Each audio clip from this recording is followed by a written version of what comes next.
Terrorism.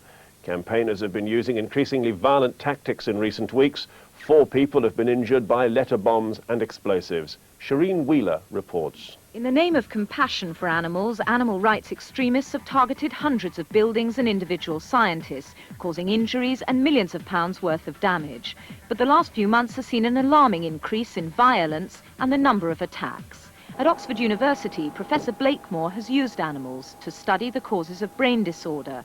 In the past, he's received numerous threats, but the week before Christmas, he was sent a letter bomb designed to kill, packed with 6 hypodermic needles. But his 19-year-old daughter received the parcel, and the professor believes narrowly escaped death. It never occurred to me for a moment that anyone would be so callous, so cruel, as to have a package like this delivered to a home where they would know that they would be putting other innocent people at risk. It's clear that my daughter, who collected this package, could have been killed by it. And of course, I just feel so outraged by that possibility.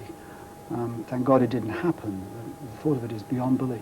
Professor Blakemore isn't alone in his outrage. Mark Matfield, who represents medical researchers using animals, was also sent a letter bomb last month, along with 11 others. With 32 attacks in the last 3 months, he and his colleagues are calling on the Home Secretary to change the law and recognise this as terrorism. If these terrorist acts were done by the IRA, the whole force of anti-terrorist legislation of all the special police powers will be brought to bear against it. And the police have had great successes against the IRA. But against the animal rights extremists, after 12 years and 60 bombs, they have not been able to arrest any one person. But medical researchers fear there's worse to come. This video, given to news organisations by the Animal Liberation Front, shows what they claim is the kind of bomb being used in these latest attacks. A group calling itself the Justice Department says it carried out most of them, including one on an Oxfordshire farmer in October. The Animal Liberation Front, who deny their supporters are linked with the group, nevertheless refuse to condemn their tactics. People have broken the law in dramatic ways in the pursuit of the emancipation of women and the abolition of slavery, and this is the ultimate liberation struggle. This is a ridiculous analogy because you are putting people's lives at risk who are working towards saving people's lives through medicine.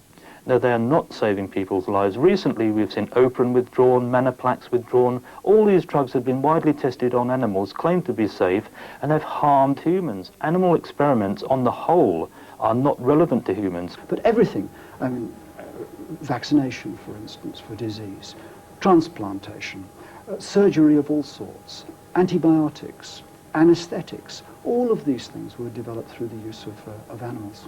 But as these medical... Shot gets the bonus point, and of course...